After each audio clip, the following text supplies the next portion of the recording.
April, I set off on a journey to Camino de Compostela in Spain, a pilgrimage where people from all around the world come together. I decided to embark on the adventure simply because one of my hiking friends shared her amazing 45-day walking experience. And I don't know what, I had no clue what to expect, but I thought, why not give it a shot? So by the end of the trip, I had walked 118 kilometers over 5 days along the Camino Inglés, the English way. It's more than you, Paul. More, yeah. The first day of the trip was exhausting.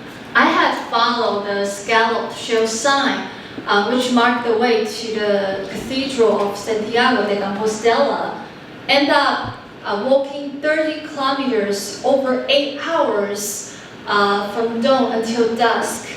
But luckily, an old Papa gave me a walking stick, as you can see from the PowerPoint, and also other pilgrims, they had done the Camino several times before, mentored me along the way. Here I want to highlight this phrase, Buen Camino, at this point. So Buen Camino means wish you a good path. It's a traditional greeting or farewell to pilgrimage. To pilgrims, to wish them a good journey.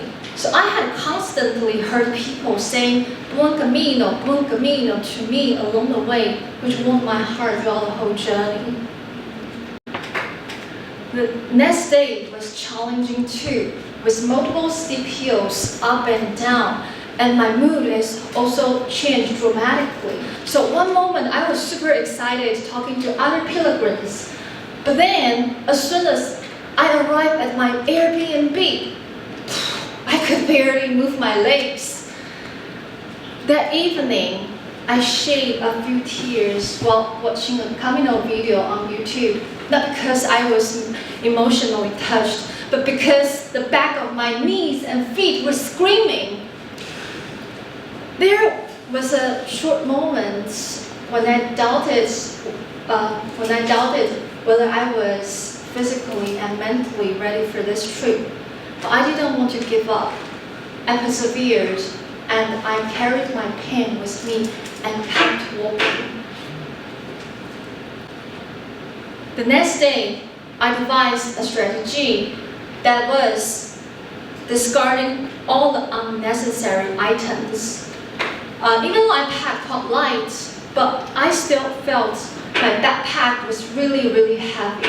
So I tossed out all the empty bottles and carried less waters because I knew I could find a supply along the way and also share the food with other pilgrims.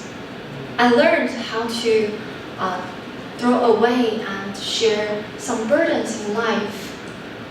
And by doing this, believe me, I feel much better. While walking the Camino, you would constantly bump into the same people over and over. So picture this.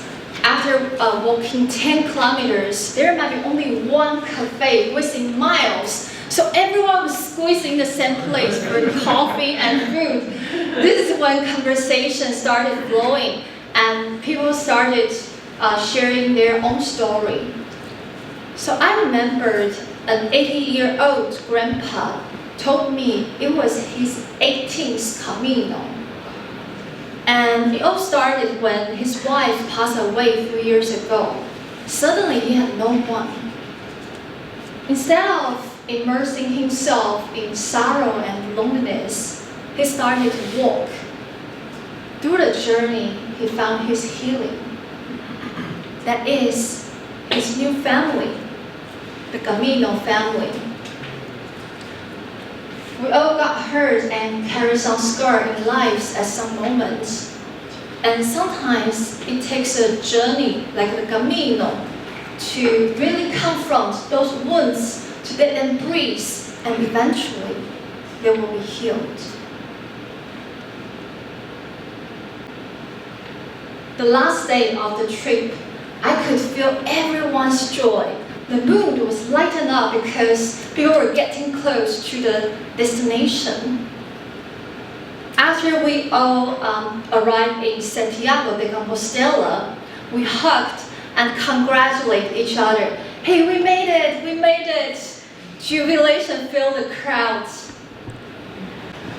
That evening, under the illuminated cathedral sky, we enjoyed a big dinner and talked about what we had been through together. If you were to ask me what made the journey so special, I'd tell you, it's people. Seeing people were willing to open up and help each other out reminded me that we are all connected. Just like someone told me, hey Karen, even if you start alone, you will find you are never alone.